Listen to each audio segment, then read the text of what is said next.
Viral pemulung baca Al-Quran di emperan, nasibnya kini berubah, diangkat anak Syekh Ali Jaber. Masih ingat dengan Muhammad Ghifari Akbar, pemulung yang viral baca Al-Quran di emperan toko? Hidupnya kini kelimpahan rezeki dari Sang Kuasa.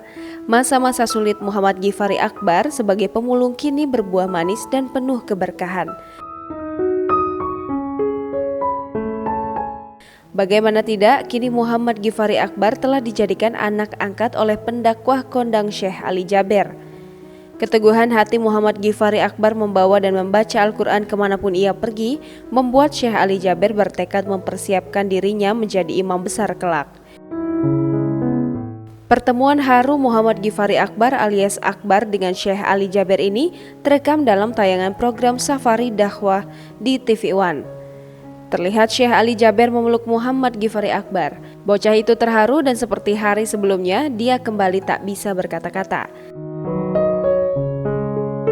Dia kembali menceritakan perhatian yang diberikan kepada Muhammad Ghifari Akbar. Selain mengajak untuk umroh bersama ke Tanah Suci Mekah, Syekh Ali Jaber juga menjadikan bocah asal Garut itu sebagai anak angkat. Lalu mengajak Muhammad Ghifari Akbar untuk belajar dan menghafal Al-Quran hingga 30 juz. Sementara untuk kebutuhan keluarganya, Syekh Ali Jaber akan memenuhi semua kebutuhan itu. Syekh Ali Jaber berharap kelak Muhammad Ghifari Akbar bisa menjadi imam besar, maka dia pun akan membimbing langsung pendidikan Muhammad Ghifari Akbar.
Jangan lupa subscribe, share, komen, dan like ya.